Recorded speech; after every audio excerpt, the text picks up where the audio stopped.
tremendous reserves, among the biggest in the world. Some people say it is the biggest in the world.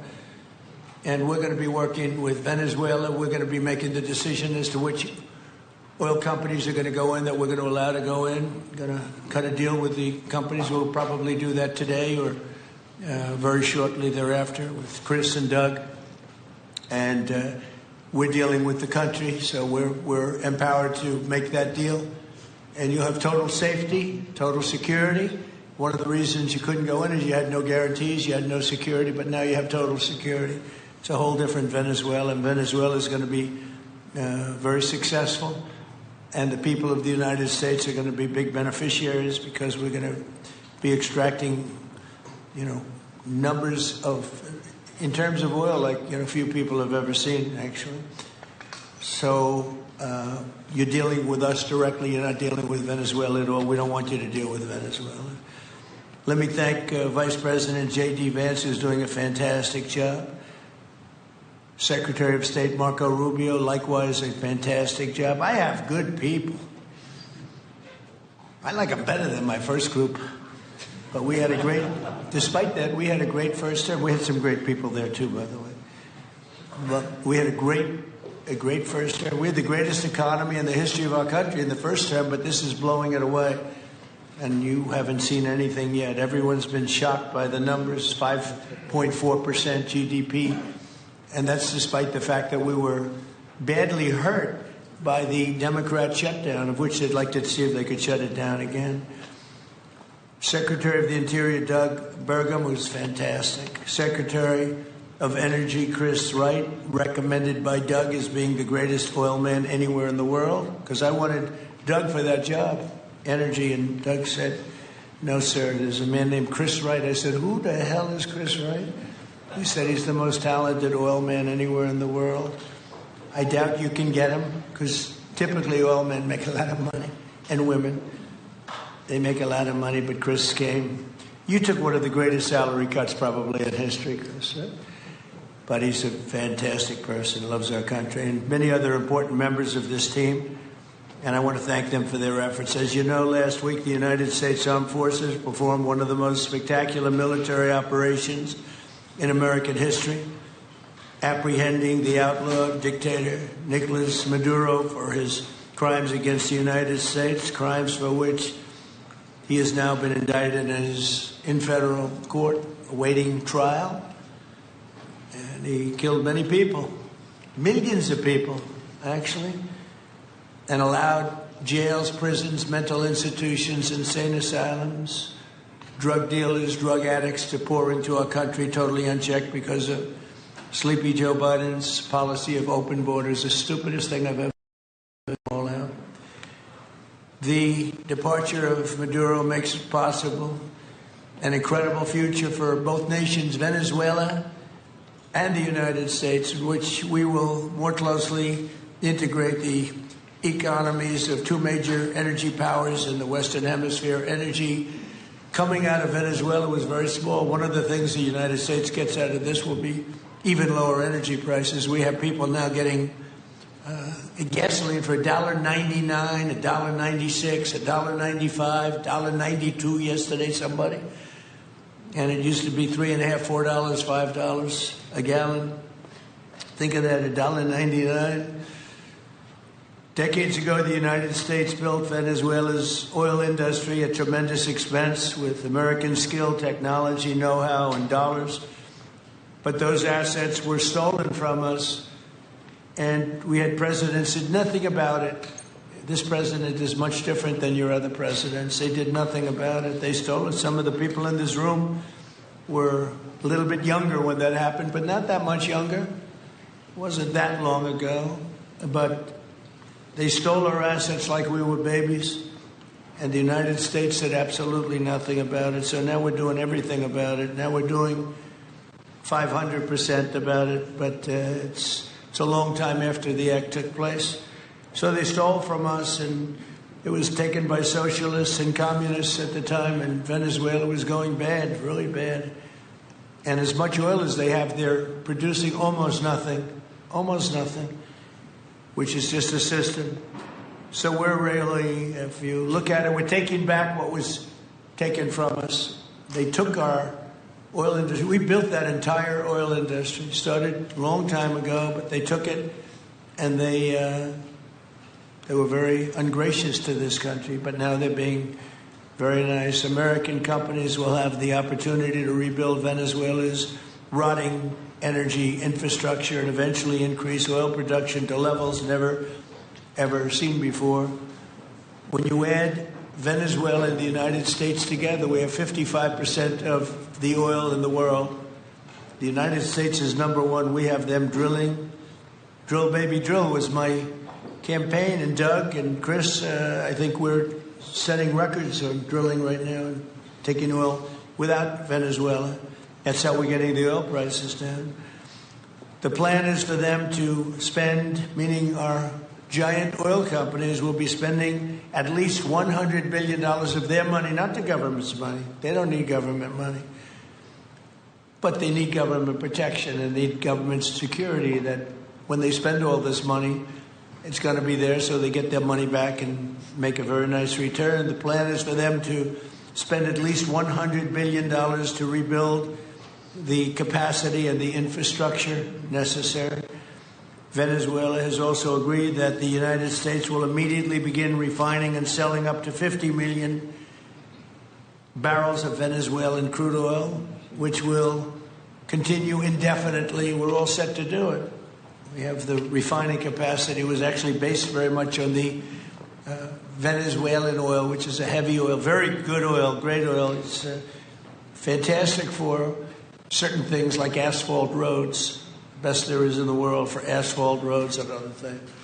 All of the companies here today are going to be treasured partners in bringing the nation of Venezuela back to life, restoring its economy and generating great wealth for their companies and for their people, and also great wealth for the American people, and tremendous wealth for the companies that are going in. The companies that are going in, and if you don't want to go in, just let me know, because I got 25 people that aren't here today that are willing to take your place. So I just want to thank, these are people that I either know or I know of by reading lots of business magazines and journals and papers. And these are the greatest oil people anywhere in the world. Harold Hamm, I see, is here. Harold, you know, there's a story about Harold Hamm that he can look at a piece of land, put a straw into the land, and oil pours out. Is that true about you? Whereas some of you guys have to invest hundreds of millions of dollars to find that oil. So we can't let that story be true. But they say Harold puts a straw into the land and oil comes gushing out. So you're not a big R&D person, are you, huh? He's called instinct for oil. Now, he's got other problems, but we won't talk about those problems. But he's been a great supporter of mine for a long time, haven't you, Harold? So congratulations. But we have, and I think Harold would agree, we have the greatest oil men and women anywhere in the world sitting in this room right now. And we have a lot of people that will be back to see us sometime next week. We're going to have another meeting for another group. But we're going to do this very quickly. We can have this done almost immediately. So I'd like to thank you all for being here. I'd like to invite Vice President Vance to say a few words, followed by Secretaries Rubio, Burgum, and Wright. And then we'll have a few words from representatives that are here and to discuss their ideas, a couple of them. We have Chevron, which has been, where's Chevron? Where are you? Yeah, far right. Oh, I thought you'd have a better location. You were the only one that was there for all that. I used to call you and say, what the hell is going on with Venezuela? He stuck it out. I don't know if you made money or not, but you stuck it out. I got to give you a lot of credit for that. Mark Nelson, thank you very much. Exxon CEO Darren Woods. Darren, thank you very much. How's Exxon doing? Okay? All right, thank you very much. They'll do a lot better now, won't they? Huh? Exxon's been amazing. It's been an amazing company. And ConocoPhillips CEO Ryan Lance, thank you very much. So you guys could say something, and then we'll take some questions from the press. And if anybody else would like to speak, we'll have you speak. We have all the time in the world. This is a big subject. This is massive wealth. And more importantly than massive wealth, it leads to lower taxes and a lot of jobs for Americans and for Venezuelans, but for Americans in this case. And I just, again, appreciate you all being here. And I'd like to ask JD to say a few words, please. Thank you. Thank you, Mr. President. Thanks to everybody for being here. You know, as a Marine Corps veteran for my entire lifetime, presidents, and let's be honest, they were Democrats and Republicans, would send the American military to far-off places. They would get us involved in these endless quagmires. They would lose hundreds or thousands of American lives, and the American people would get nothing out of these misadventures. And now you have an American president who's empowered the American military to stop the flow of drugs into our country and to ensure that we, as opposed to our adversaries, control one of the great energy reserves that exist anywhere in the entire world. And he did it without losing a single American life in the process. It was an amazing operation. It's going to make our country richer. It's going to make our country more powerful. It's going to make our country safer. And it's going to lead to the decline, the further decline of drug overdose deaths in the United States of America. An amazing thing, and I'm happy to be here to talk about how we can make it an even bigger and better operation for the American people. Thank you, sir. Thank you very much. Marco? Thank you, Mr. President. And I think this is a reminder that everything this president does, everything President Trump does, is with the American people in mind. It was not in the national interest or national security of the United States and of our people to have in our own hemisphere a country, not just with vast energy reserves, but controlled by an indicted narco-trafficker who flooded our country with illegal immigration, including drug gang members, openly cooperated with drug gangs, and by the way, stole the wealth of that country to fund a repressive regime and also benefit adversaries such as Iran. All of that is now changing. As part of this process, the first phase, of course, is the phase we're in now, which is the stabilization phase. We do not want to see destabilization in the country. We're working very cooperatively with the interim authorities there to provide a market for the sale of the wealth of Venezuela in such a way that benefits the people, both of the United States, but also the people of Venezuela. And as a reminder to everyone, the President announced this just 2 days ago. Every penny, everything they buy with the money that they're making from the oil now, Mr. President, will be bought from America. And that includes everything from equipment for the oil industry to food to medicine and everything in between. The second will be a phase of recovery, and then some of these phases will interlap, and that is to have a normal economy again where the money goes to the benefit of people, not the benefit of our adversaries or the benefit of elements in that country and around the world that are against our interests, at the same time as a process of reconciliation has to happen internally among the different sectors of society and politics and the like. And finally, the third phase, which is the most important of the three, is when the country fully transitions into a normal country that we have strong economic and diplomatic and relations with, that is friendly towards the United States, that's not a foothold for our adversaries, that serves our interests, but also the interests of the people. It'll be a country that is wealthy, a country that is prosperous for the people, not for a handful of criminals, but also a country that is supportive of our interests in the region and throughout the world. And we thank you, Mr. President, and the team you've assembled that have brought us to this point. A lot of work remains, important work, but this is historic. Okay. Thank you very much. Doug? Well, Mr. President, I want to thank you for your leadership, not just as President, but as Commander-in-Chief. The boldness, the execution, the breathtakingly precise work that you've delivered both in Iran back in June and here has changed the field for the whole world. And you always ran about the idea of peace and prosperity. And in Venezuela, as you know, this was a playground for every bad actor in the world. We had Russians, Iran, terror groups, all of them profiting from this criminal organization that was pretending to run the country.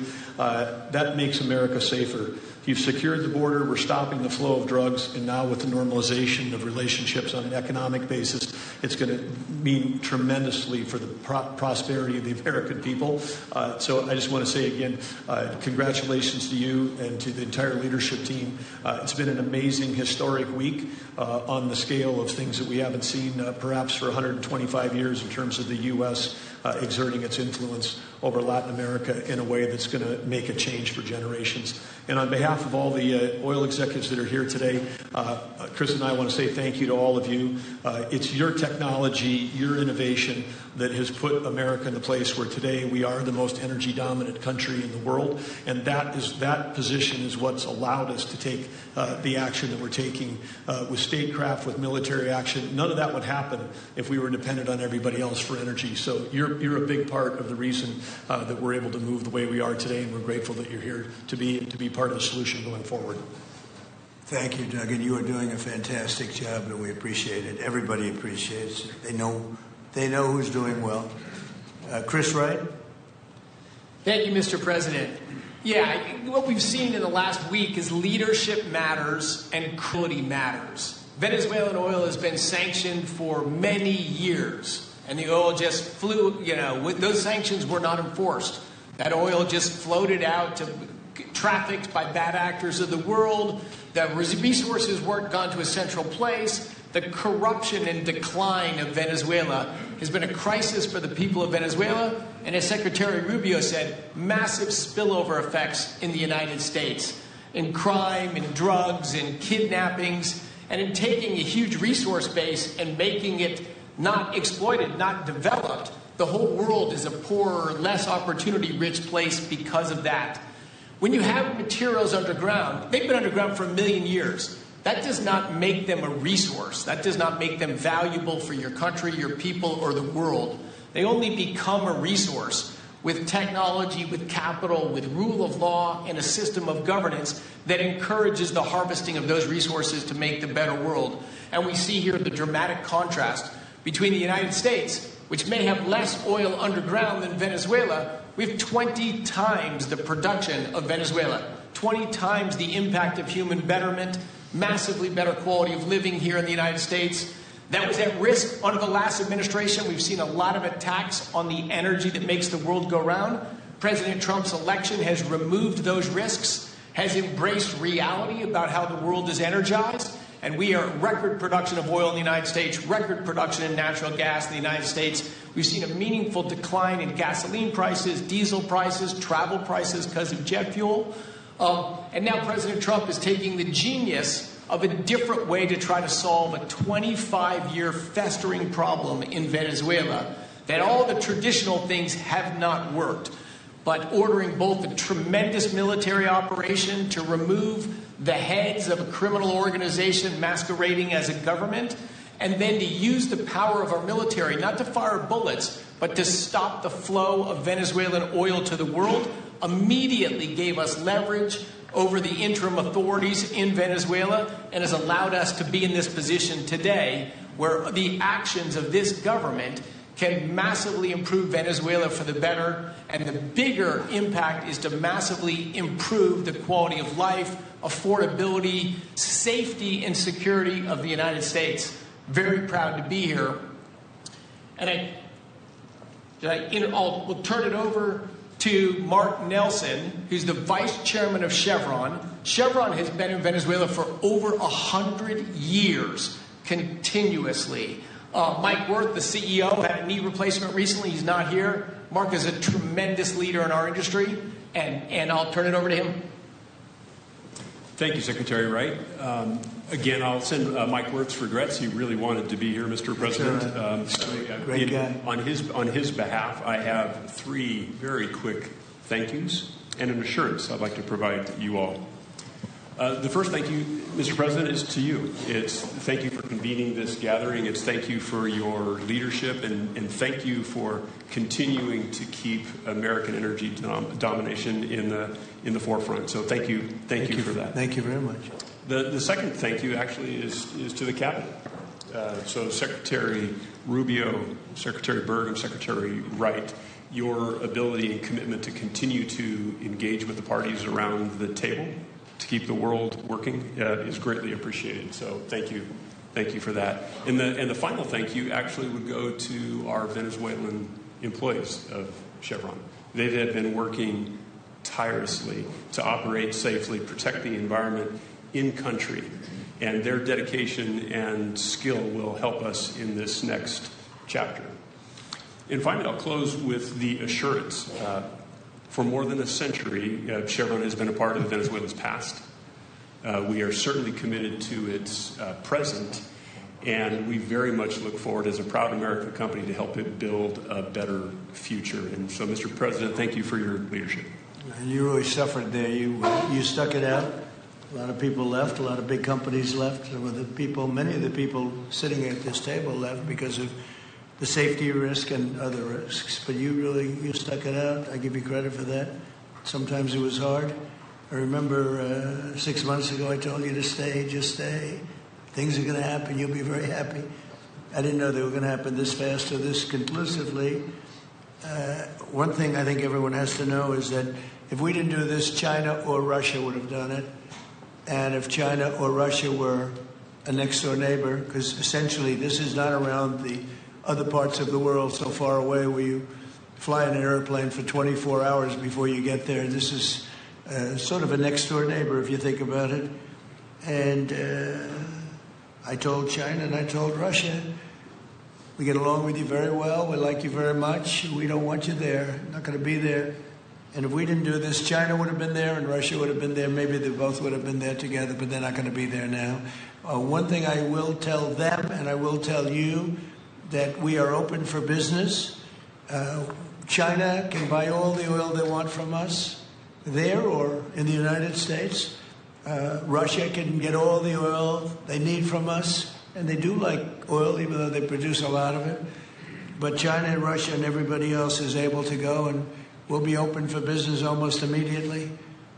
I have a feeling the $100 million will be spent $100 billion will be spent very, very rapidly by these very big, powerful, and rich companies, and I think they're going to be able to rebuild the infrastructure. I hope it's going to be brand new as opposed to a rehab, because I know the tremendous difference between and the not so new in your industry. The new is much more beautiful, much better in every way, and actually much smaller. It's like everything else, gets smaller and stronger. It's a combination of smaller, better, and stronger. So I hope you're going to build all brand new stuff, rip out the old crap that's been there for so many years, and do it the right way. You're going to be there a long time if we make a deal. If we make a deal, you're going to be there a long time. If we don't make a deal, you won't be there at all. It's, sort of interesting. But again, China and Russia would have been there if we didn't do this. And the other thing people ask about the second wave, I don't think it's going to be necessary. We have an armada, a giant armada like nobody's ever seen in that part of the world. And it's stationed off the coast. And we are getting along so well with the people that are involved in representing Venezuela that I don't think we're going to have any I don't think it's going to be necessary to do the second wave. We were planning on a second wave, but the first wave was so powerful and so good and so strong. And frankly, the people in the country, they did the right thing. They were smart. They did the right thing. They didn't want to go through a second wave. But we've got a tremendous number of the most powerful ships in the world right there. I don't think we're going to have to use that. I'm happy to say that. I don't think we're going to have to use that at all. If I could ask Chevron, you did a great job. I want to thank you. And ExxonMobil, if you would say a few words, and then followed by Conoco, great companies, massive companies, great companies. Exxon, please. Sure. Thank you, Mr. President. I appreciate the invitation and the opportunity, frankly, for the entire industry to show up and provide a perspective. Frankly, we've been kind of unresponsive to the press regarding Venezuela. I guess today's the opportunity to address the press directly with respect to a number of questions that have been asked of ExxonMobil. First and foremost, obviously, is the interest that we have in Venezuela. And I think, the way I would position that, I think one of the reasons why we see many of the industry players here is we're in a depletion business for a product that is in great demand and will be in demand for many, many, many decades to come. And as a depletion business, the biggest challenge we have is finding resources. There's an opportunity in Venezuela with all the resources there. We don't have that challenge of finding. We have the challenge of developing those resources. So I think it's in the best interest of these companies and, frankly, society as a whole for the industry to be interested in understanding what the opportunity here represents. I'll just share a philosophy that ExxonMobil has when we enter countries, because we do business all around the world in a number of different regimes. We take a very long-term perspective. The investments that we make span decades and decades, so we do not go into any opportunity with a short-term mindset. And there's a value proposition that we have to meet. It has to be a win-win-win proposition. Obviously, it has to be a win for the company and our shareholders and to generate a return for the investments that we make. It has to be a win for the government. The resources are an important source of revenue that helps support the people that we do business. And it has to be a win for the people. We have to be wanted there and to be a good neighbor. And those three things, ensure a stable, long-term platform for the large investments that we make for the long term.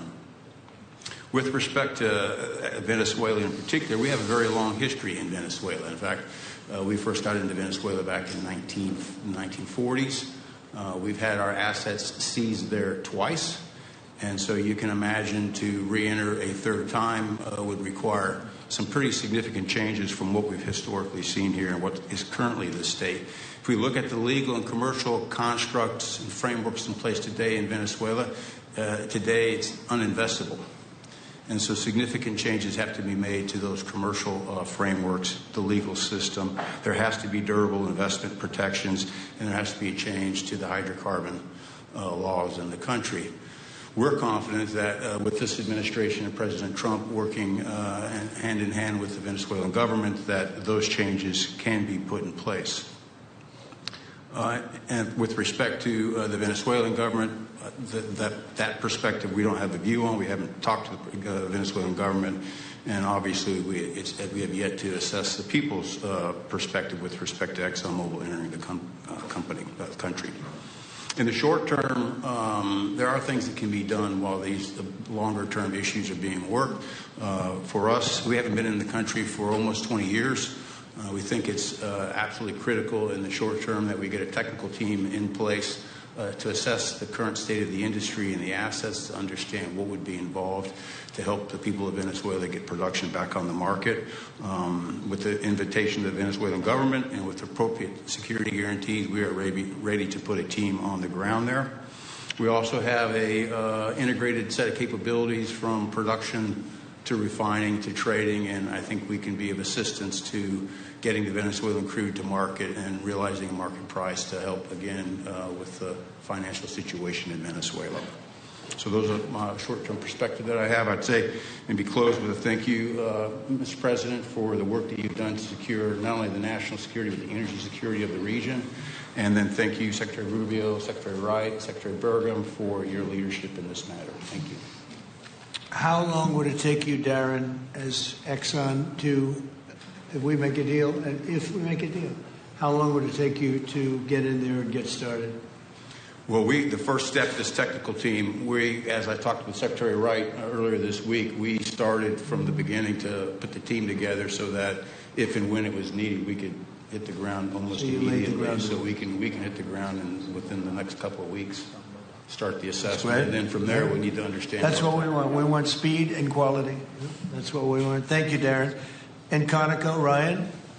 Thank you, Mr. President. Appreciate the opportunity to be here, too. And you've assembled a great team. And our congratulations as well for removing one of the terrible people in the world and bringing them to justice. It was quite amazing. I think you've given hope to the people of Venezuela again, which I think is quite remarkable. And we've been on the other end of that despot regime a long time. Our assets were expropriated. I had a little bit more here when that happened. And, you know, I think we're the largest non-sovereign credit holder in Venezuela today. So we're in a bit of a different situation, but I think your big and bold idea to use energy commerce instead of conflict is something that could make a real big difference in Venezuela. And our company certainly stands ready to help in that endeavor. Encourage you to continue to think bigger and even bolder. And we've had some discussions with your energy team about that as well. As we think about the other people that need to be in this room and in this discussion are the banks, and including probably the Exxon Bank, as we think about how the debt needs to be restructured and the financing to deliver the billions of dollars that are required to restore their energy infrastructure. And I think as we think that big and bold, we need to be also thinking about even restructuring the entire Venezuelan energy system, including PDVSA. And I think if we can do that and think bold, there's an opportunity to be quick, fast, and restore the quality of what's happened in Venezuela, or what's been lost in Venezuela over the course of the last 25 years. So thank you for this opportunity. Well, thank you very much, and you'll get a lot of your money back. We're going to start with an even plate, though. We're not going to look at what people lost in the past, because that was their fault. That was a different president. You're going to make a lot of money, but we're not going to go back. You left a lot of money behind, I guess, huh? What number? $12 billion. How much? $12 billion. Well, it's a good write-off. It's already been written off. It's been written off. All right, thank you. You'll make it back one way or the other. You're all going to do very well. I think really very well. Marco just gave me a note. Go back to Chevron. They want to discuss something. Go ahead. I'm going back to Chevron. Thank you, Marco. Was there a question, Mr. President? Yes, go ahead, Marco. What are you saying here? Mark, if you can update us on operations in the ground and with the appropriate approvals, what you might be able to achieve in the next 12 to 18 months, give us a little view from the ground. You bet. So today, Chevron has 3,000 employees in 4 different joint ventures in Venezuela today. And over the past 5 to 7 years, they've taken production from about 40,000 barrels a day to 240,000 barrels a day, essentially getting those facilities and that equipment up to standards that would be something that people in the room would be more accustomed to.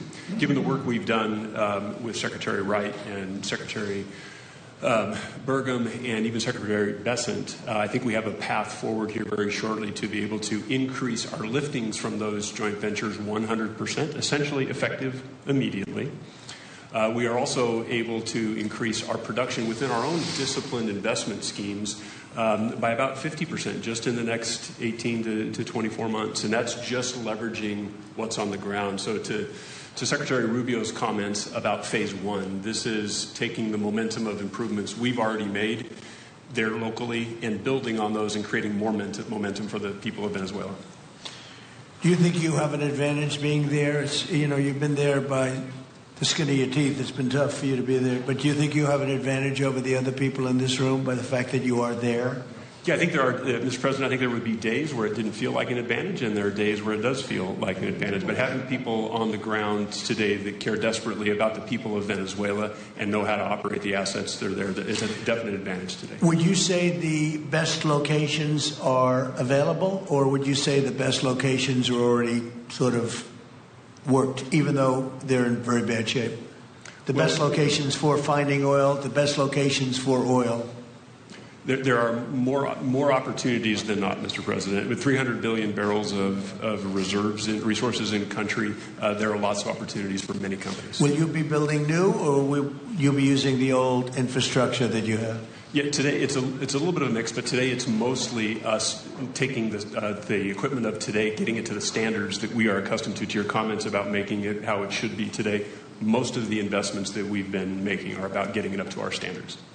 Well, I think you're going to make an investment, but you're going to get your money back very quickly, and that's part of our thing. We're going to have you get your money back fast, and then you'll give a lot to Venezuela and to the United States after that. Okay, so you'll be in good shape. Could I ask Harold Hamm to say a few words? He's been a friend of mine for a long time. Very amazing man, actually, amazing energy person. Well, thank you, Mr. President. It's good to be here with so many dignified people. And this effort particularly, and thank you for your effort for what you've done here, taking this despot out of that area. And the world dealt with him way too long. Certainly our industry knows that this is a real jewel that can be developed for the people of Venezuela and also benefit the world. And like Secretary Wright said, it has not been done. That's not been done in the past, and they had a good chance at it. Brought someone in that totally took it down, as everybody knows here, and that was Chavez, and we know what happened to him finally. But that ruined the industry in Venezuela, and all of us know how that ended very well, very, very wrongly. So anyway, we're glad to see what's happened here and look forward for the opportunity for a lot of people in this room, but also for America and the country itself. Are you going to be involved in going in? Because, he's in North Dakota and he's in Oklahoma and some incredible places. It's a little bit different, but there's no doubt about you won't have to worry about the straw too much here. You can just go at it. Are you going to be one of the participants? Well, certainly, I'm an oil finder, like you said. Barry Switzer, told that story. The coach. And he's kind of exaggerating a little bit. It doesn't come out quite that easily usually. But anyway, great story. I love it. But I love Barry. Barry's the one that told me this. Yeah, he's a champion, in a lot of ways. So love that story. Certainly, it excites me as an explorationist. Everybody has that in their blood, and it is a very exciting country and a lot of reserves. And so it's got its challenges, and the industry knows how to handle that. And like Darren said, you go in with your eyes open and do the best you can with the team you got. So well, you're going to have something that they never had really here is tremendous security. You're going to be very secure, very safe, physically safe, in addition to financially safe. So it's good to see you, Harold. Thank you very much. Does anybody have anything to say before we get to the press? What does Cuba have to do to avoid the same fate as Venezuela? What does Cuba have to do? Well, Cuba's in bad shape. Cuba relied on Venezuela for oil and for money. And nobody really knows what's going to happen with Cuba. They're doing very poorly. They're really third world all the way. And we have a lot of great Cuban Americans. And I would say Marco fits very solidly into that category. And I might ask you to say a few words about, we were discussing it before, Cuba is a very different, they don't have energy, they don't have oil, but they would live off of the oil from Venezuela. And what they do have is very strong people and very powerful people militarily. And they would protect the people running Venezuela, and they would take in a lot of money from Venezuela. Now they don't have that. They won't be taking in any money. So, Marco, what do you think? Well, the fundamental problem in Cuba is that it's run by incompetent people that don't know what an economy looks like, much less a functioning one. They've made a choice, and that is they would rather have political control over their people than they would have an economy that functions. And they've gotten away with it for 60-something years because they've had donors, the Soviet Union, and now most recently Venezuela. But that's now gone. So the people in control in Cuba have a choice to make. They can either have a real country with a real economy where their people can prosper, or they can continue with their failing dictatorship that's going to lead to systemic and societal collapse. That's a very stark and dramatic choice, and it's one we hope to make the right one. We don't have an interest in a destabilized Cuba, but that would be their fault because they refuse to allow the people of Cuba to have either economic or political freedom for that matter. And you have a lot of people in this country that want to go back to Cuba and help Cuba. A lot of people have left, they came in penniless, they didn't have anything, and they've become very rich people in our country, and they want to very much go back and help Cuba. So that's something that Cuba has that a lot of other places don't have. Peter? President Trump, thank you. I do want to ask you about Minnesota, but first, just more on topic. President Zelensky said that he was watching with the rest of the world as you made this order to go and capture Nicolas Maduro. And he said, if that's how it works with dictators, then the United States knows what to do next. Sounds like he wants you to go and capture Vladimir Putin. Would you ever order a mission to go and capture Vladimir Putin? Well, I don't think it's going to be necessary. I think we're going to have I've always had a great relationship with him. I'm very disappointed. I settled 8 wars. I thought this would be in the middle of the pack or maybe one of the easier ones. And I don't know if you know, Peter, the last month, they lost 31,000 people, many of them Russian soldiers, and the Russian economy is doing poorly. I think we're going to end up getting it settled. I wish we could have done it quicker because a lot of people are dying, and mostly soldiers. They get hit in Kiev and they get hit a little bit here and there, and people are dying there too. But largely it's the soldier population.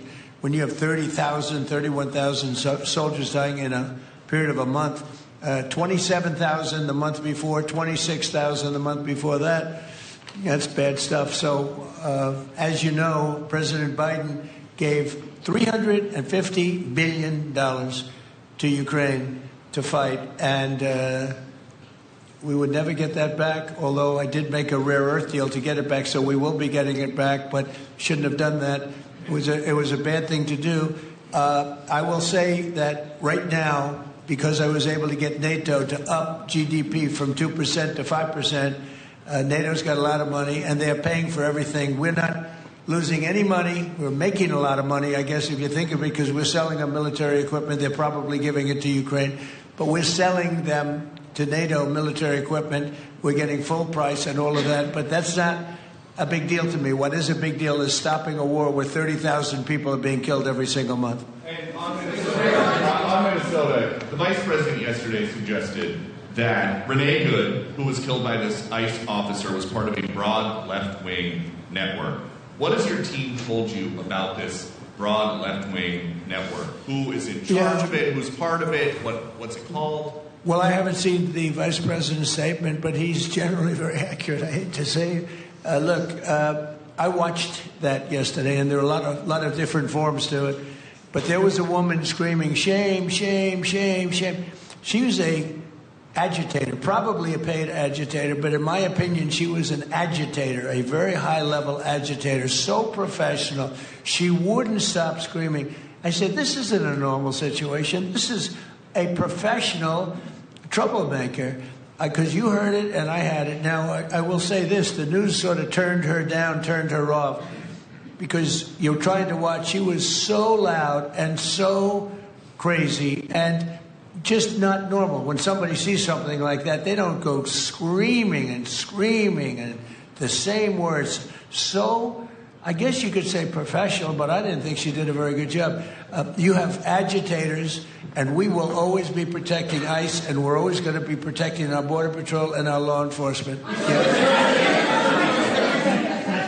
President. Mr. President, in your conversations with these oil executives today, did you provide any security guarantees so that they can do their work safely in Venezuela? Yeah. And separately, Mr. President, they will have those guarantees, yes.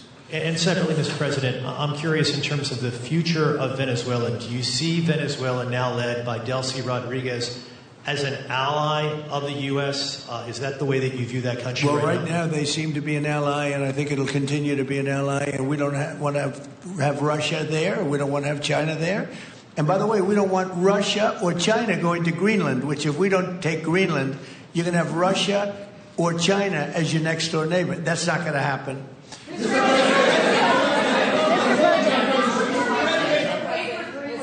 The white... Mr. President, thank you. You just said that these companies would have security guarantees if they go in on the ground in Venezuela. They will have. And what is your plan there actually for these companies and those Americans who are going to be on the ground working for these companies? Well, there are going to be Americans. I assume they're going to be using a lot of Americans, but they're going to be using a lot of people from Venezuela and other places, I would imagine. But I would think that mostly they'll be using Venezuelan workers. They have a lot of great workers. They have a very high unemployment rate, and they have workers that are very familiar with taking oil out of the ground. Yeah. How long do you think the Ayatollah will be in power after what we've seen play out on the ground there? When is the U.S. going to get involved now that reports of protesters being killed on the ground? So Iran's in big trouble. It looks to me that the people are taking over certain cities that nobody thought were really possible just a few weeks ago. We're watching the situation very carefully. I've made the statement very strongly that if they start killing people like they have in the past, we will get involved. We'll be hitting them very hard where it hurts. And that doesn't mean boots on the ground, but it means hitting them very, very hard where it hurts. So we don't want that to happen. There have been cases like this where President Obama totally backed down. But this is something pretty incredible that's happening in Iran. It's an amazing thing to watch. They've done a bad job. They've treated their people very badly, and now they're being paid back. So let's see what happens. We're watching it. We're watching it very closely.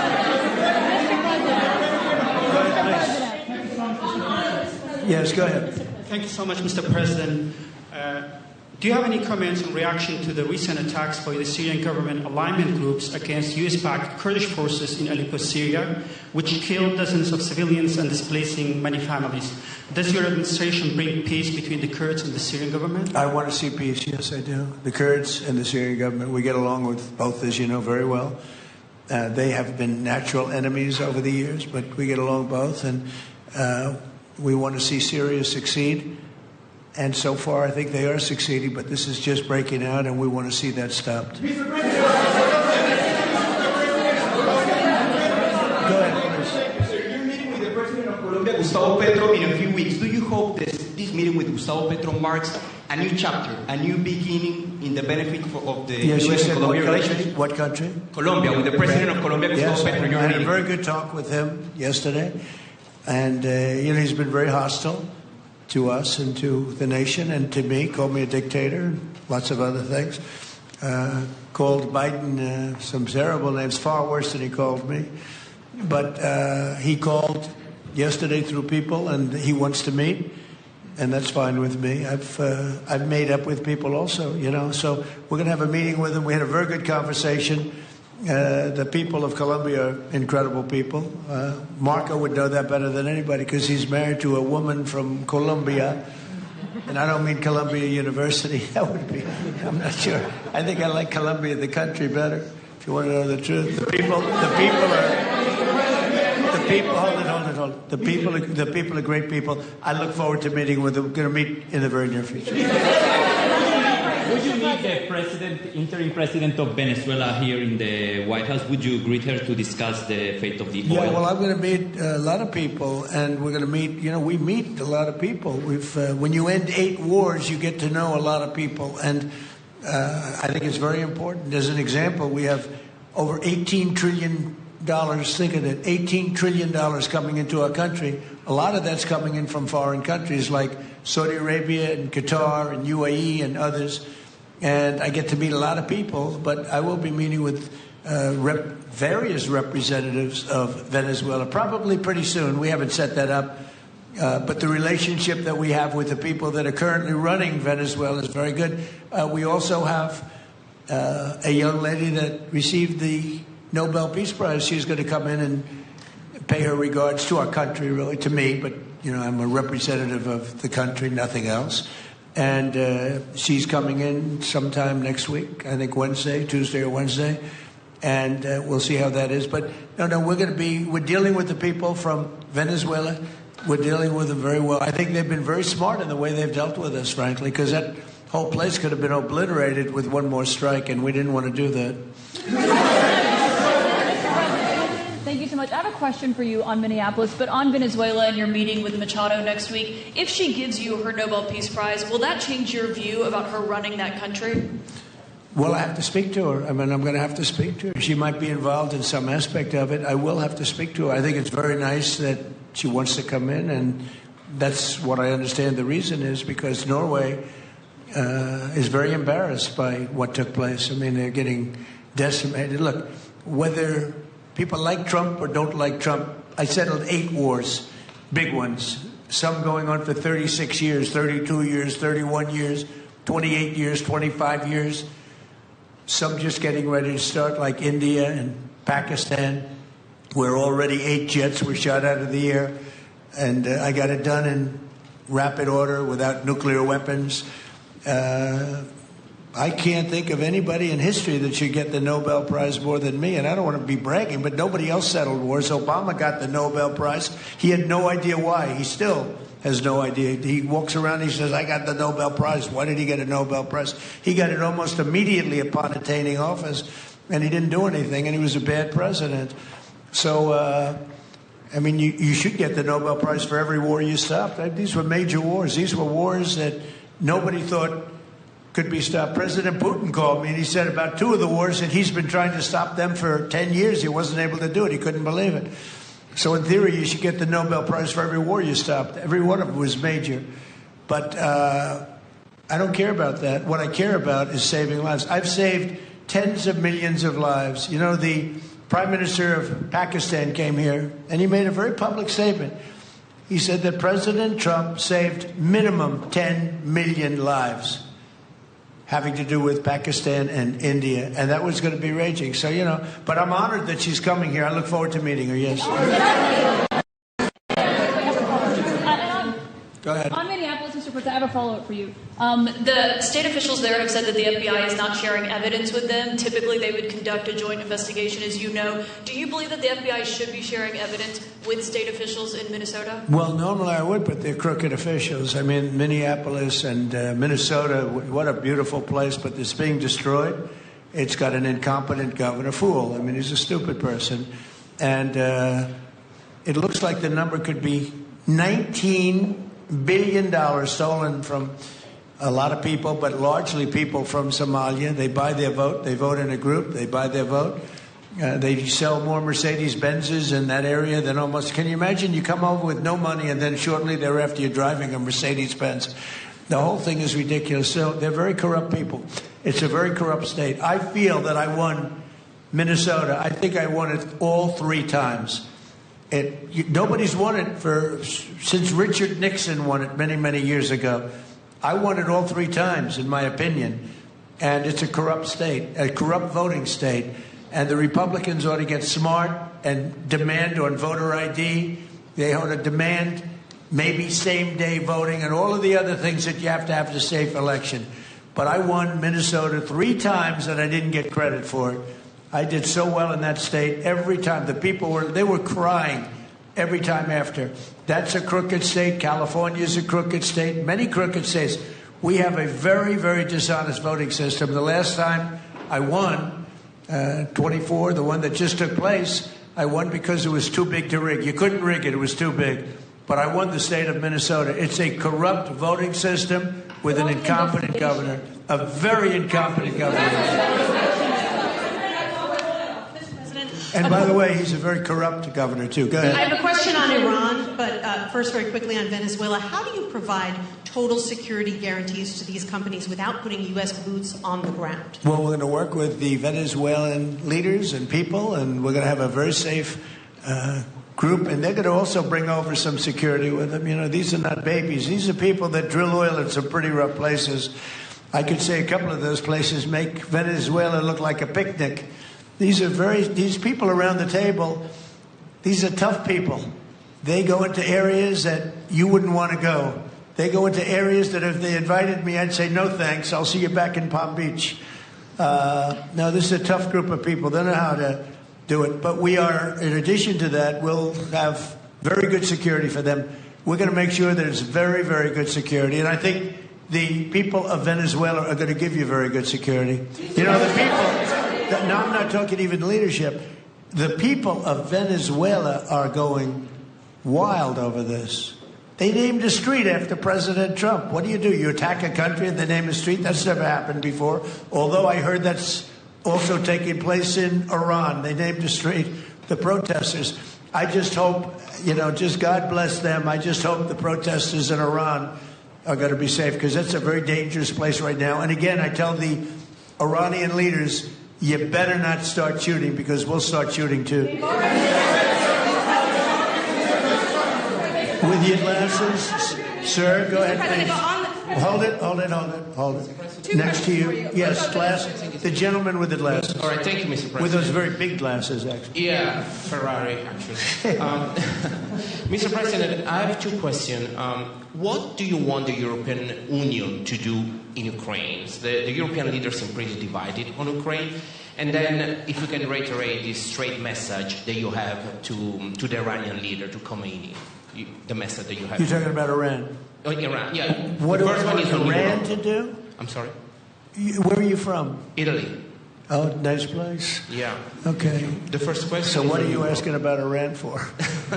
Well, if you can answer about Europe and what you think the Europeans should do on Ukraine, and then a message. Well, look, Europe has been doing so much for Ukraine, but it hasn't been enough. And obviously that I would say that President Putin is not afraid of Europe. He's afraid of the United States of America, as led by me. There's no fear of Europe. Europe's fallen behind, and Europe, and JD said it very strongly. I don't know. He took a lot of heat, but I didn't give him any heat. Europe is a different place. Europe is changing. Europe has got to get its act together. I love Europe. I guess I came from Europe, essentially. I have my roots are in Europe, but Europe is a different place. They have to get their act together. Now they have a great NATO leader, and they've gone up to 5% from 2% GDP. That's a big step.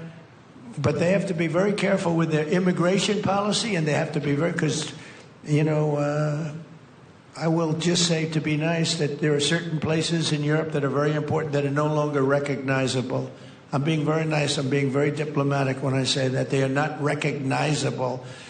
And they have to be careful on energy because they're putting windmills all over the place and losing a fortune. They're destroying their country. They're just destroying the beautiful landscapes, the beautiful everything. They're doing. And by the way, in case you people don't know, I'm not much of a windmill person. I can proudly say, Doug, that we have not approved one windmill since I've been in office, and we're going to keep it that way. My goal is to not let any windmill be built. They're losers. They lose money. They destroy your landscape. They kill your birds. They're all made in China. And all you have to do is, just about all of the windmills are made in China, the structures. All you have to do is say to China, how many windmill areas do you have in China? So far, they're not able to find any. They use coal and they use oil and gas and some nuclear, not much, but they don't have windmills. They make them and sell them to suckers like Europe and suckers like the United States before. They are the worst form of energy, the most expensive form of energy, and in 8 years they're rotted out anyway. Go take a look at Palm Springs, California, and take a look at what that looks like. It looks like a junkyard of steel. So we don't approve, and I've told my people, we will not approve windmills. Maybe we get forced to do something because some stupid person in the Biden administration agreed to do something years ago. We will not approve any windmills in this country. Two questions. On Venezuela, is it ultimately more important to you to establish stability there or democracy there? Well, you're talking about maybe the same thing. I mean, you're talking about stability or democracy. I don't know. To me, it's almost the same thing. We want stability, but we do want democracy. Ultimately, it'll be democracy. Peter? I do have a policy question, President Trump, but I'm having a hard time seeing here. I see the American flag lapel pin. What is the other lapel pin on Somebody gave me this. You know what that is? That's called a happy Trump. And consider the fact that I'm never happy. I'm never satisfied. I will never be satisfied until we make America great again, but we're getting pretty close, I'll tell you what. This is called a happy Trump. Somebody gave it to me. I put it on. Thank you. And the policy question. How much money are you thinking of giving people in Greenland to get them on board with a possible U.S. I'm not talking about money for Greenland yet. I might talk about that.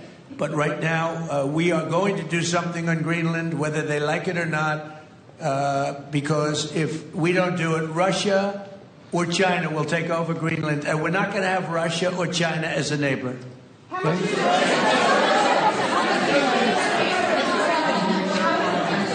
I would like to make a deal, the easy way, but if we don't do it the easy way, we're going to do it the hard way.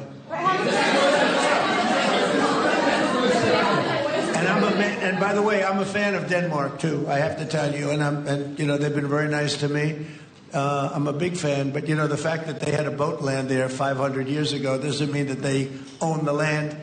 I'm sure we had lots of boats go there also, but we need that because if you take a look outside of Greenland right now, there are Russian destroyers, there are Chinese destroyers and bigger, there are Russian submarines all over the place. We're not going to have Russia or China occupy Greenland, and that's what they're going to do if we don't. So we're going to be doing something with Greenland, either the nice way or the more difficult way.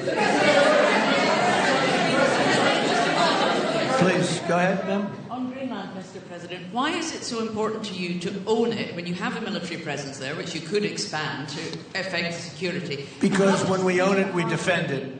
You don't defend leases the same way. You have to own it.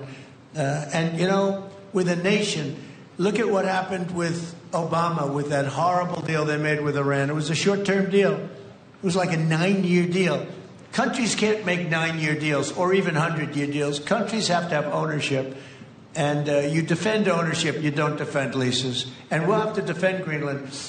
If we don't do it, China or Russia will. It's not going to happen. We are not going to have, and I like China, I like Russia, I love the people of China, I love the people of Russia. I get along very well with President Putin, but I'm very disappointed in him. I get along very well with President Xi. I'm going to go over to China in April, but I don't want them as a neighbor in Greenland. Not going to happen. And by the way, and NATO's got to understand that. I'm all for NATO. I saved NATO. If it weren't for me, you wouldn't have a NATO right now. But we're not going to allow Russia or China to occupy Greenland, and that's what's going to happen if we don't. Go ahead. On the economic economic report that came out today, Mr. President? One, can you respond to that? And two, it was an amazing report. The most amazing thing is government jobs are way down, and yet the employment numbers are very good. We've gotten rid of tremendous numbers of federal government jobs. Nobody's ever seen anything like it. And yet the employment numbers are very good. They're really getting better. But now we have all those people to work in the private sector for a lot more money. I think that's one of the very big things. The other thing is at 5.4%. And remember, this is after we had a shutdown. And that shutdown had an impact because the concept of the shutdown, even though it's before, people knew we were going to be shutting down. A lot of bad things happened.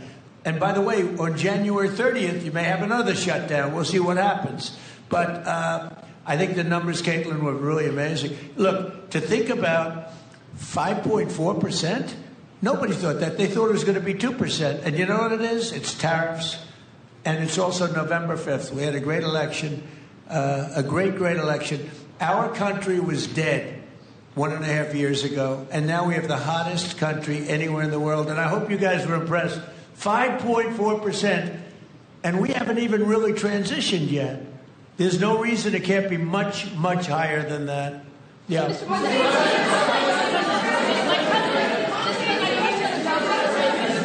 Can you respond to the manufacturing? Let's give CNN a chance. You know, they've been fighting so hard to get back into the mainstream. Mr. President, you posted some numbers actually on Truth Social last night. People saying you posted the job data early when you're not supposed to obviously share it till the next morning. Did you do that on purpose? No, I don't know. If they posted them, I said post them whenever you get a chance. I don't know. They gave me some numbers. When people give me things, I post them. But the numbers are amazing. Yeah. How does the administration plan to distribute the money from the Venezuela oil sales? Is it, obviously you say it's going to go into these controlled accounts. Yeah. Would it go back to Venezuela in a direct payment? Is it going through these goods? How do you plan to do that? Well, we want to make sure that Venezuela can survive. You know, Venezuela needs money, and we're going to make sure that they get money, and we're going to get money, and the oil companies are going to make something for the work they do, and they're going to get back their money. We're devising a formula, but it won't be so much of a formula. It's going to be what they need. We're going to take care of what they need. There'll be plenty left over. We're going to have a lot of money left over. And the money left over is going to the United States of America, and the oil companies are going to be very happy. Thank you, Mr. President. Would the administration offer a backstop to these oil companies for like financial guarantees, some sort of backstop, if the country did destabilize again? That's a very interesting question. Using the word backstop, I haven't heard that word in a long time. That was at the Wharton School of Finance I last heard. That's a good term. We ought to use it more often. I hope I don't have to give a backstop. Look, these are very smart people. The smartest people, they're not only in oil and business. These are the biggest companies in the world, sitting around this table. They know the risks. I mean, there are risks. We're going to help them out. We're going to make it real easy. They're going to be there for a long time. We're going to be there together for a long, long time. And they're going to be taking the oil, and they're going to be bringing oil prices down. They're going to make a lot of money. They're going to get their money back. They're going to be safe. The people of Venezuela are going to be big beneficiaries, and the United States of America is going to be a big beneficiary for what we've done. And you know, one other thing I might say, it's also very big for national security because, again, just like Greenland, we can't have China or Russia occupy Greenland. We can't have China or Russia occupy Venezuela. And if we didn't do what we did, China or Russia would have been in Venezuela. I think I can measure. Where's Mr. Chevron? So let me ask you, they would have been there if we didn't do this. Do you agree with that? They certainly have a lot of economic interests in country. There's absolutely no argument about that. They were trying to be there. I mean, you know, we had a Russia, I guess sort of I call it a semi-Russian ship yesterday that we took over, and Russia decided not to defend that ship against us. It's a big movement. The ship was loaded up with oil, and we took the oil, and it came out of that port. But Russia would be there or China would be there. And we want them to be there for a different reason. We want them, do you people agree? In particular, China, they need a lot of oil. Russia doesn't need so much, but Russia was there anyway. But I assume you agree that China would like to be doing a lot of business there by buying oil. And I want to just tell President Xi and President Putin, but more so in this case, President Xi, because they do need a lot of oil. And we are open for business in the United States, and we are open for business in Venezuela, right?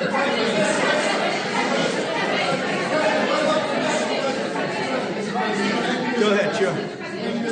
You know, I could take questions from these people all day long.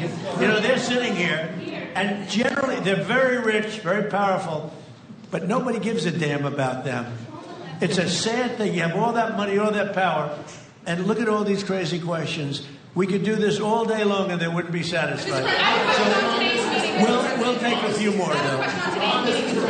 Let me ask you more importantly, do you have any questions from the biggest... Hold it. Do you have any questions for the biggest people on Earth, the biggest business people, the biggest companies anywhere on Earth? Do you have any questions for these people? No, do you have a question for them? Yes. But have go ahead and ask them. Any of the companies in the room that they are committed to rebuilding the oil infrastructure in Venezuela? And for the executives in the room, what do you need from the administration in order to invest? That's a good question. Do you want to go and answer that question?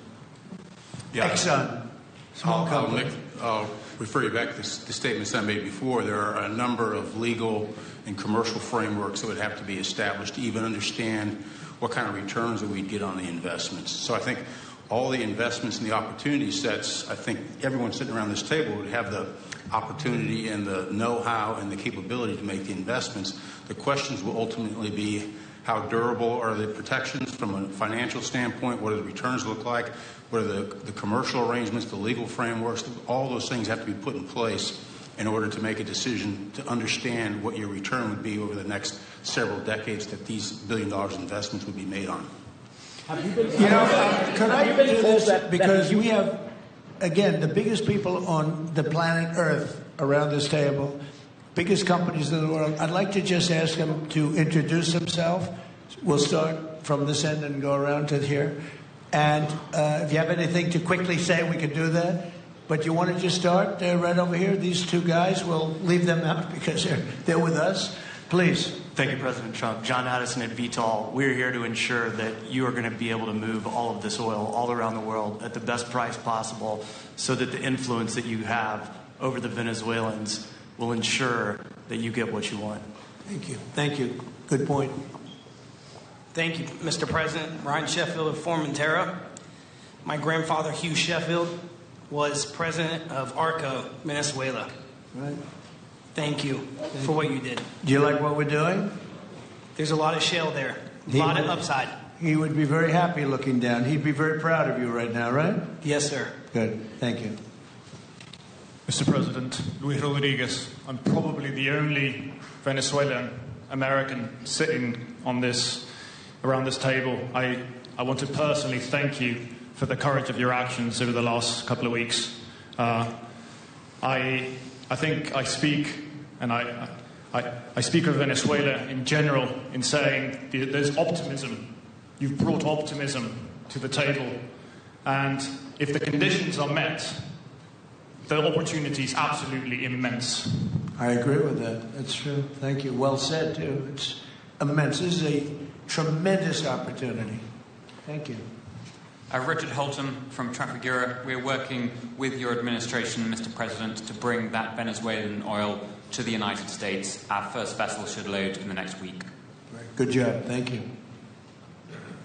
I think the reason that most of us are here and thinking about the future is because we trust you initially to set this program up that will work and guarantee that this can be done. And there's a huge investment that needs to be done. We've all agreed on that. And certainly we need time to see that through. So thank you for what you've done. Thank you very much. Thank you. Mr. President, I'm Lane Riggs, CEO of ARY Energy, and we're one of those companies that refineries in the U.S. are uniquely configured to run Venezuelan oil, and we're more than happy as this opportunity expands for us to further invest in our refineries to produce more of it. And you're very much set up for the heavy oil, right? Yes, sir. That's great. That's great. We're ready for it. Thank you, Mr. President. Thank you, Mr. President. Thank you for having us here. Thank you. And thank you for opening the door to a better Venezuela. We are a Spanish company, but we are fully committed to invest here in the States. We have invested over the last 15 years $21 billion in the American oil and gas industry, in Pennsylvania, in the Gulf of America, in Texas, and in Alaska, with the discovery of Pikka, that is going to have the first oil this quarter, and is going to change, it's going to reverse the declining history of that great state of Alaska. We are in Venezuela, Mr. President, with our partners of ENI. We produce the gas that guarantees the stability of a half of the grid power in Venezuela. So we are committed with this stability, and on top of that, we are on the ground, we have people, we have facilities, we have technical capabilities, and I take your point, Mr. President. We are ready to invest more in Venezuela. Today, we are producing 45,000 barrels a day gross of oil, and we are ready to multiply by 3 this figure in coming 2-3 years, investing hard in the country, following your recommendation, if you allow us, of course, and in the framework, commercial and legal framework that could allow this growth. So thank you, Mr. President. Thank you. Great job you've done. Thank you. Mr. President, thank you for having me. Matt Sheehy, I'm with Tallgrass Energy. We are an infrastructure business, so whether it's oil, gas, CO2, we move that around. So most of my customers are sitting around the table and happy to lend our expertise to what's going on in Venezuela to support the people. And obviously infrastructure is going to be critical to see it repaired. Thank you. Thank you. Mr. President, thank you. An honor to be here. Marianne Mannon, Marathon Petroleum. We are one of the largest U.S. refiners. On behalf of the men and women of Marathon Petroleum, and thank you and the administration for what you're doing for U.S. energy independence. We have the ability and the capability of our assets to process Venezuelan crude, and the people of Marathon Petroleum stand ready to do so. Do we need more refineries in our country? In the U.S., probably not. We have sufficient capacity. That's amazing. A lot of it was approved during my first term. We were getting you approvals that nobody could have gotten in Louisiana and other places, and they got built. Before that, it was a disaster. We didn't have the refineries. Now we do because of the first term. Please. Darren Woods, ExxonMobil. Okay, we'll go over here. Thank you, Mr. President. Jeff Hildebrand, founder and chairman of Hillcorp Energy, one of the largest private energy companies in America. Who's bigger, you or Harold? We're close. Huh? We're close. Harold. Absolutely, Mr. Hammond. But thank you for your great, tremendous leadership in protecting the interests of the Western Hemisphere. The message that you have sent to China and our enemies to stay out of our backyard is absolutely fantastic. So thank you. Thank you very much. And finally, Hillcorp is fully committed and ready to go to rebuilding the infrastructure in Venezuela. You'll go there? You'll be going? Yes. Good. That's good. You'll be very happy. Thank you very much. Thank you, Mr. President. Jeff Miller, CEO of Halliburton Company. We are the largest American oilfield services company. We're the second largest in the world. Been in business over 100 years. Started operations in Venezuela in 1938. Long time in Venezuela. I personally lived there for 4 years and raised my kids there. So quite familiar with Venezuela, and just couldn't express gratitude more so for the opportunity to return to Venezuela under the stability that I know that this team and your team are able to deliver. So when did you leave? Huh? When did you leave Venezuela? As a company, we left under the sanctions in 2019. So we had intended to stay, and then when the sanctions went into place, we were required to leave. But very much interested in returning. And 600 Venezuelans with Halliburton today, all around the world. Look forward to putting them back to work. Great job. Great job. You'll be back. Please. Mr. President, I'm Alex Bamberg. My company, Aspect Energy, is one of the leading American international wildcatters. We've found significant fields in central. Are you a wildcatter? I'm a wildcatter. That's pretty cool, I'll tell you. I would have been a wildcatter too if I was in. And you've been successfully wildcatting. We've found significant fields in Central and South America, in the Middle East, and in Europe. We're a leading oil producer in Hungary. But probably the most pertinent example is what a wildcatter does is take on risk and try to reduce it, and then other people come in and put more capital in later, so we're kind of kickstarters in the oil industry. We went into Kurdistan very early on, back when people told us it wasn't safe and we shouldn't do it. We found a big field there, and it ultimately has got to be developed along with one of my colleagues here to be one of the big leading fields in Kurdistan. We think that Venezuela has a tremendous amount of opportunity. If you look at the reinvestment required, the investment required, people are talking about hundreds of billions of dollars. But if you put that in perspective, that's 1 million barrels a day for 15 years. It's $220 billion net cash flow. So what we really need to do is to be able to kickstart production and then reinvest and have the confidence to reinvest. And what you're doing by putting the United States in control of the cash flow coming out of the country, it gives companies like ours the confidence to say we can kickstart this production and then reinvest and reinvest. In Hungary, we've invested $1 billion in changing the trajectory of Hungarian oil production. We were only able to do that not because we could write $1 billion check, we're a smaller company, but because we reinvest all the cash flow back into new production. Good. Mark Nelson with Chevron. Sure. Thank you, Mr. President. I'm 𝐔𝐸𝐻𝐿 in ICO, Italy. We started working in Venezuela in 1980. We have a lot of oil, but now just the gas is flowing because it's not under sanction. And as my colleague from Repsol said, we cover more than about 50% of the electricity in the country. So that is essential to avoid any kind of problem, social problem. We own about 4 billion barrels of reserves, so a huge amount in the Orinoco Belt, in the central Venezuela. We have now in the country 500 people, most Venezuelan, and we are ready to invest. Clearly, we are ready to invest. We thank you for the big efforts and the efficiency of your action, and we are here. And we are here to work together with the U.S. We are also a big investor in the U.S. So we thank you again, and we are there. And we are also ready to join with American companies in our assets to develop and go faster with good investors and good know-how from the U.S. company. Yeah. Thank you. You've done a great job. Thank you very much. Mr. President Ross Perot, good to see you again. I'm chairman of Hillwood and 𝐔𝐚𝐭 Energy, been in the energy business 45 years, and we have been working with your team quite a bit. We have been in Kurdistan now for 19 years, along with Alex, and built a very good business. But now with your team, we're looking in Syria, we're now in Libya, and so we are very excited to look at Venezuela with you and your group, and look forward to continuing to build this great industry. Thank you very much. Thank you.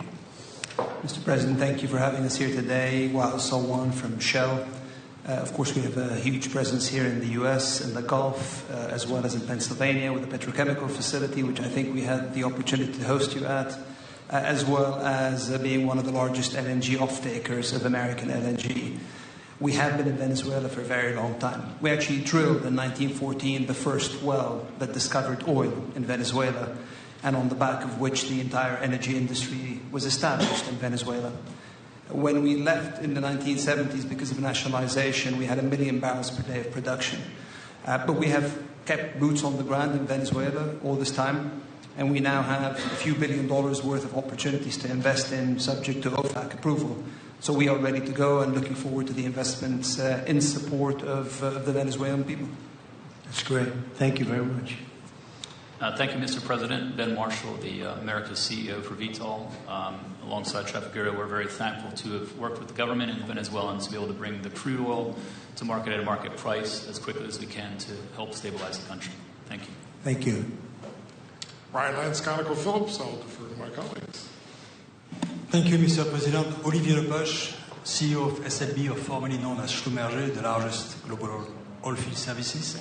We have been in Venezuela since 1930, and we still operate. We operate today on the ground with in support of Chevron.